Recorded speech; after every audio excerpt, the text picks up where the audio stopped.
Zizanie. L'histoire bouleversante d'une famille riche qui s'entre-déchire pour le fun.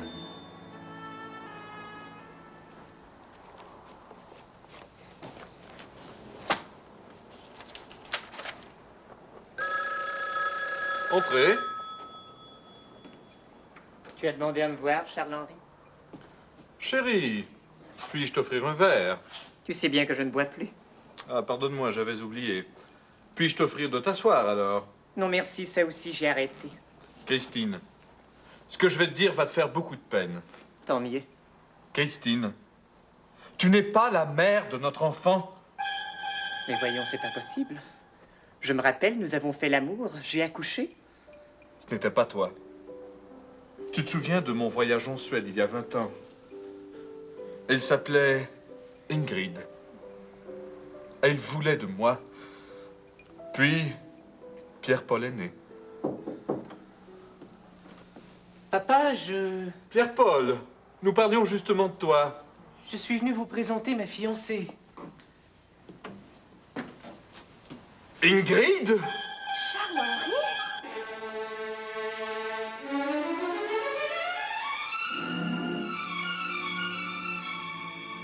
Pierre-Paul, je dois maintenant t'avouer mon terrible secret. Ingrid que voilà n'est pas celle que tu crois. Elle a l'air jeune comme ça, mais elle s'est fait remonter le visage plusieurs fois. Voilà qui explique ta curieuse pilosité sur la poitrine. Mais comment sais-tu cela, papa? Ingrid et moi Charles-Henri, je t'en prie. avons maintes fois fourré ensemble lors de mon voyage en Suède. Il me semblait aussi que ton odeur me rappelait quelqu'un. Pierre-Paul, Christine n'est pas ta véritable mère. Diantre! Pierre-Paul, ta véritable mère, c'est Ingrid. Crème! Pierre-Paul, je reviens du médecin. Mon test est positif. Mon Dieu, mais vous allez donc enfanter un monstre. Mon Dieu, en quelques secondes, ma vie s'effondre. Il ne manquerait plus que Tristan ressurgisse de mon passé. Tristan! Tourlou. Tristan, que diantre fais-tu ici? Ce serait plutôt à moi de te poser la question. Que fais-tu ici? Chez maman? Attendez, je vais tout vous expliquer. Après notre idylle en Suède, je devais rejoindre Charles-Henri, chez lui, en l'absence de son épouse Christine. Mais c'est moi qui l'a trouvé. Nous nous sommes tout de suite aimés. Et nous avons adopté Tristan, symbole de notre amour. Ingrid et Christine, c'en est trop. Allô, allô, calme-toi, mon gros chou à la crème. Je t'en prie, un peu de discrétion. Pitou. Vous vous connaissiez? Plutôt, oui. Voilà donc pourquoi tu gémissais toujours Charles-Henri, Charles-Henri pendant l'acte. Et dire que je me doutais de rien. C'en est assez. Je pars avec Tristan pour la Russie et je cède ma fortune à des bonnes œuvres. Russia ishtru novostre. Ce qui veut dire nous partons avec vous. C'est ça. Partez. Partez tous. Laissez-moi seul. Abandonnez-moi. Mais que vais-je faire maintenant?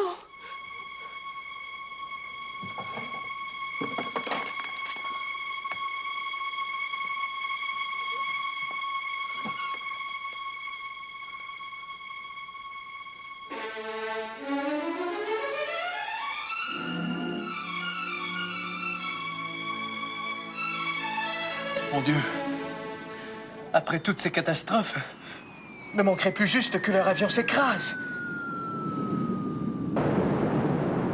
Non! Non! C'est impossible! C'est trop affreux! Oh.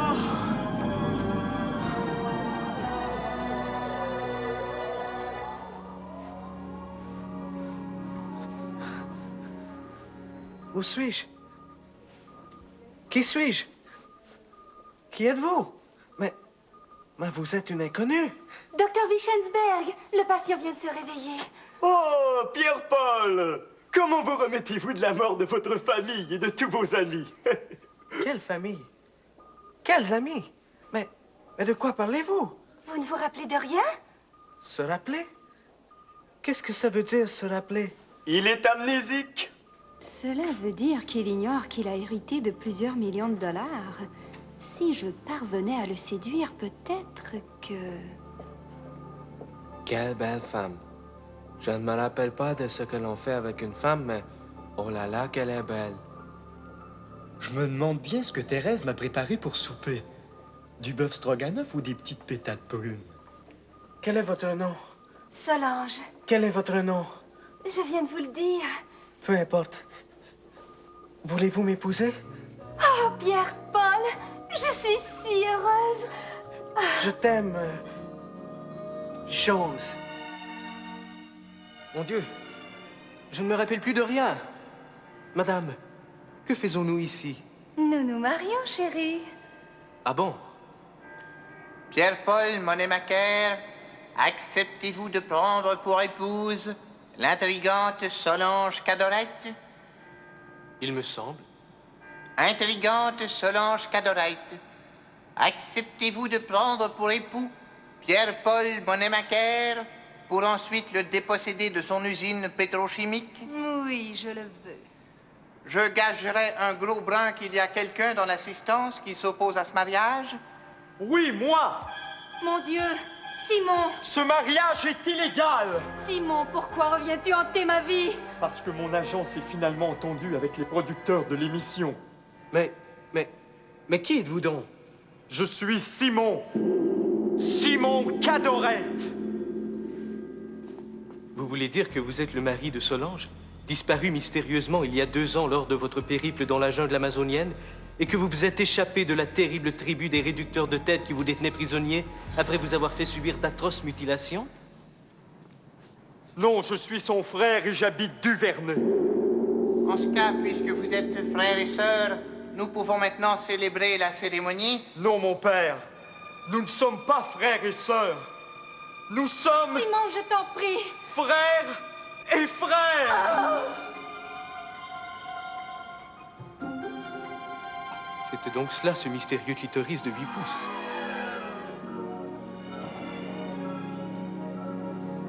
Solange! Solange! Non! Non! Non! Entrez. Bonjour, Pierre-Paul. Docteur Wichensberg, dites-moi, ce n'est pas vrai que je rêvais. Ce n'est pas vrai, vous rêviez.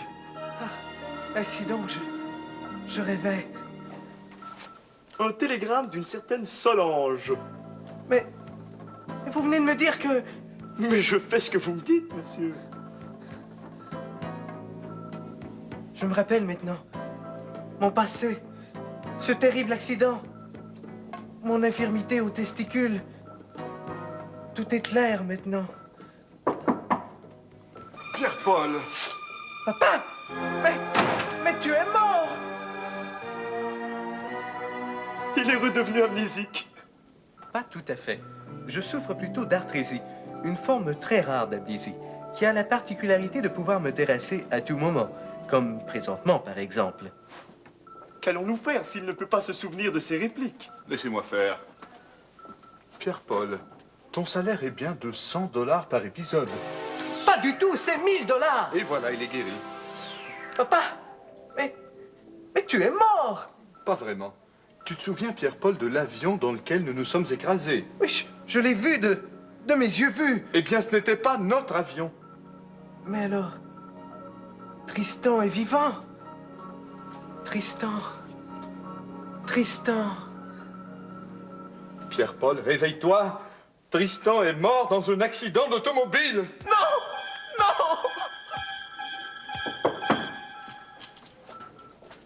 Tourlou. Tristan! Comment ça, Tristan? Mais je suis son frère jumeau, Tristan II. Vous êtes le frère jumeau de Tristan. En effet, c'est là qu'on est rendu. J'ignorais que Tristan avait un frère jumeau. Moi aussi. Ah, chérie, laisse-moi te raconter une histoire invraisemblable. Je vous en prie, laissez-moi. Voyons, Ingrid. Je ne suis pas Ingrid. Je suis Ingrid II. Mon Dieu! Christine? Oui, c'est bien moi. Enfin, un peu de répit. Pierre-Paul, Charles-Henri, laissez-moi vous présenter Christine II. C'en est trop! J'exige une augmentation de salaire! Du calme, Charles-Henri, du calme, Charles-Henri. Tu te couvres de ridicule, tu te couvres de ridicule. Assez. Tout cela me semble louche. Qu'est-ce qui me prouve que vous êtes réellement des sœurs jumelles? Eh bien, c'est que... Ça suffit! Je ne suis pas plus Ingrid II que Christine n'a de sœurs jumelles. En fait, nous voulions te rendre fou, Pierre-Paul. Pour ainsi pouvoir me déshériter. Mais c'est ce pauvre Charles-Henri qui a écopé. Turlututu, chapeau pointu, je suis fou. À ton tour, maintenant.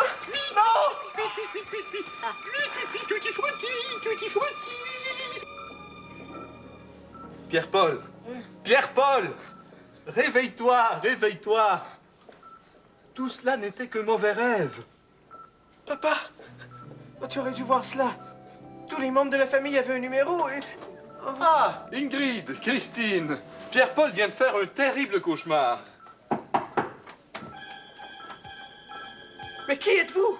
Je suis Louis XIV. Docteur, je veux de la drogue. Cela est trop, je n'en puis plus, je vais buster. Calmez-vous, Pierre-Paul. Mais qu'est-ce que vous faites? Je prépare une piqûre. Ah oui, une piqûre me fera le plus grand bien.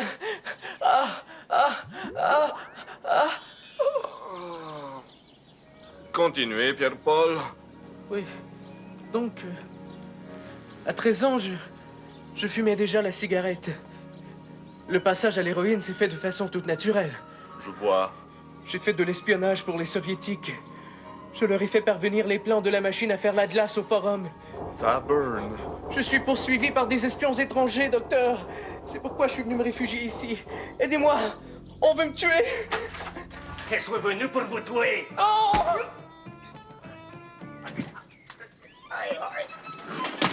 Vous avez trahi mon gouvernement. Vous allez le payer de votre vie.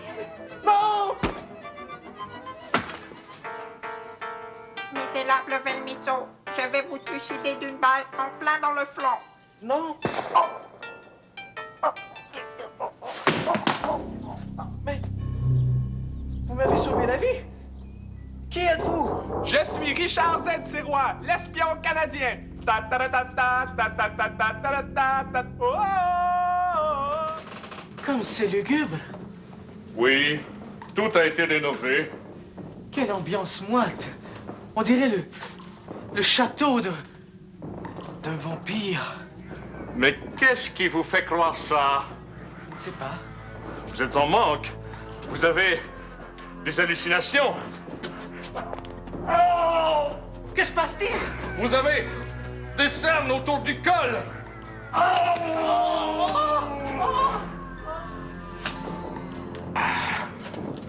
Que faites-vous? Richard Z. Sirois, l'espion canadien. J'ai tout vu. Docteur. Je ne suis pas docteur. Je suis un vampire. À la solde de Moscou. Heureusement, Pierre-Paul, je suis là pour te sauver.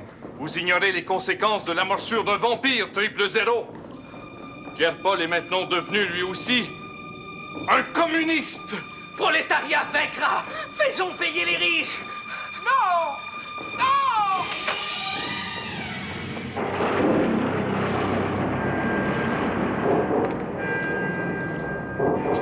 Bonsoir. J'arrive à brûle-pourpoint pour un exorcisme.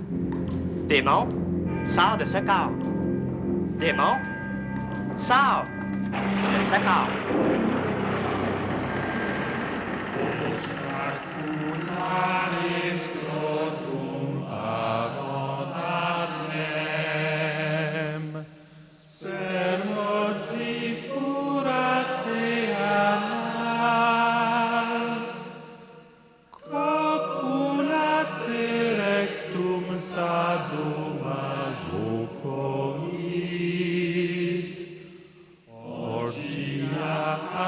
Analetto enculatur.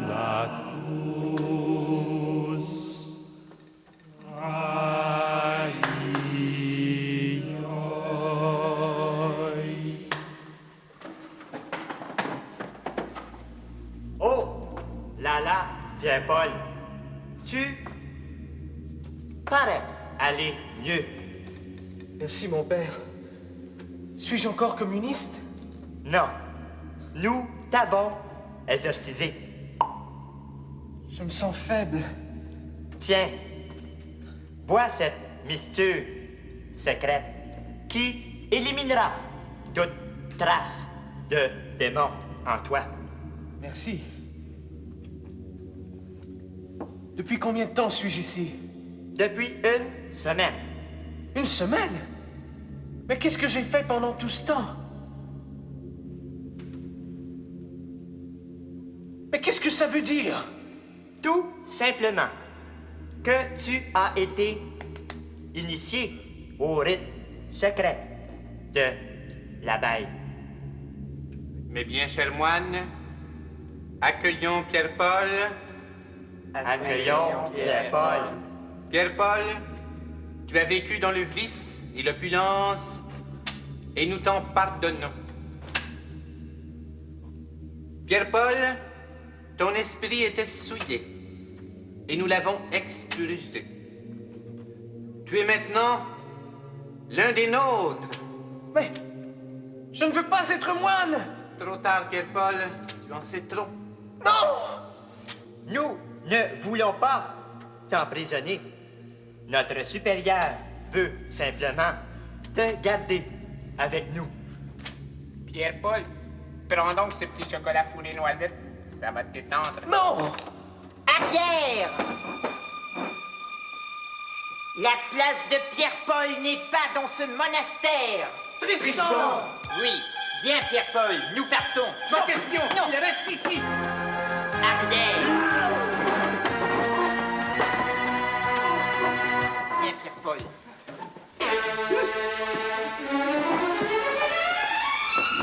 À suivre.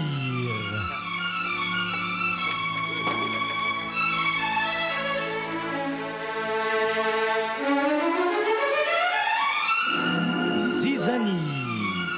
L'odyssée contemporaine d'une famille polyglotte et polygame qui fait un gros power trip sans se douter un seul instant que la station veut canceller la série. Résumé des épisodes précédents. Alors qu'il anime un quiz télévisé mocheton, Pierre-Paul retrouve encore sa famille, qui l'accuse cette fois-ci d'avoir dérobé 500 000 $ dans le cochon de Charles-Henri. Mais si j'ai bien compris l'histoire, c'est en fait Tristan, ou plutôt Tristan II, ou plutôt Guy Hallepage, dans un autre de ses merveilleux rôles de composition, qui se serait enfui avec le moton. De retour au manoir familial, l'inspecteur Gladu mène l'enquête. Tout d'abord, je voudrais savoir qui est qui, car je n'ai pas suivi tous les épisodes. Voilà. Ce petit salaud de Pierre-Paul est mon fils. Et sa mère, c'est... Mini-mani-manimo. Christine. Je vois. Et j'imagine que Pierre-Paul est votre unique héritier. Oui. Non. Charles-Henri, la bonne est enceinte. Tu seras bientôt papa. Mais c'est impossible. Nous n'avons jamais couché ensemble. Surtout que je préfère nettement le jardinier. Voyez-vous, inspecteur, c'est que la bonne a été fécondée in volvo. Vous voulez sans doute dire, chère madame, in vitro. Non, in volvo. Elle a fait ça avec James, le chauffeur. Ce qui me disculpe automatiquement. Non, Charles-Henri, car elle a été inséminée grâce à ta semence. Tabouin. Et comment expliquez-vous cela, chère madame? Je suppose que quelqu'un connaissait le numéro de compte de Charles-Henri à la banque de sperme. Mais qui donc a pu divulguer mon numéro?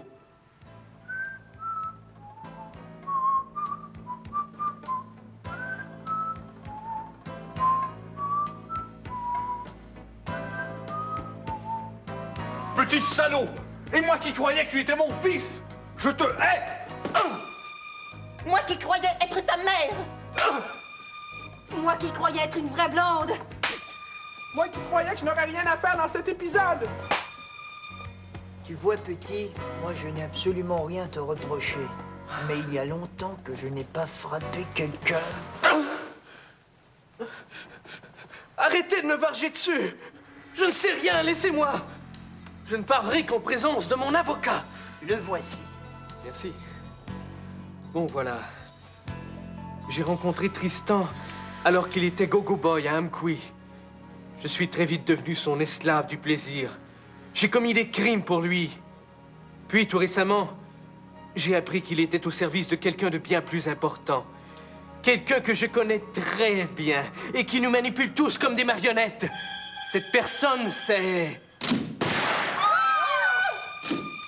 Seigneur, on a tiré sur Pierre-Paul. Mais qui donc a tiré sur Pierre-Paul? Qui est cette mystérieuse personne qui ne veut pas que Pierre-Paul nous dévoile son terrible secret? Est-ce Charles-Henri? Christine? Ingrid? La bonne? L'inspecteur? Ou est-ce cet individu qui se cachait derrière les draperies? Et si oui, qui est-il? L'énigmatique Tristan? L'intrigante Solange Cadorette? Le mystérieux docteur Wichensberg? Simon Cadorette? Le curé? Tristan II? Christine II? Louis XIV? L'espion arabe? L'espionne russe? L'espion chinois? Le psychiatre? Le père Leboeuf? Le moine numéro 1? Le moine numéro 2? Le moine numéro 3? Un des moines? Ou bien est-ce simplement quelqu'un d'autre? Hey! Tu m'as pas nommé! Voyons donc, c'est sûr que c'est pas toi. T'es ben trop gnochon.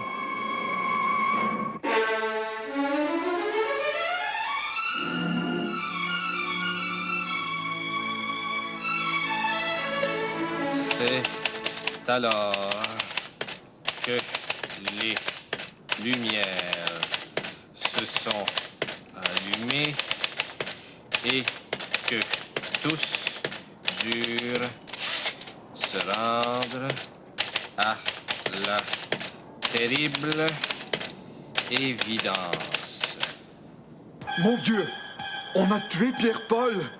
de dire Charles Henri. Qui cela peut bien-il être? Mais voyons, c'est pas de même que ça se dit. Qui peut-il bien être cela? Ah, qu'est-ce que j'ai, moi, là? C'est qui? Bon. Alors, Christine, toujours aussi perspicace, fut la première à apercevoir les deux pieds derrière le rideau. Ah! Regardez, c'est le meurtrier! Charles-Henri se dirigea vers le rideau qu'il ouvrit de toutes ses forces. Atchou! Ah, tabarnak! Ah, tabarnak, s'écria-t-il. Et enfin, tous purent voir qui avait tué Pierre-Paul. Mais c'est impossible! C'est...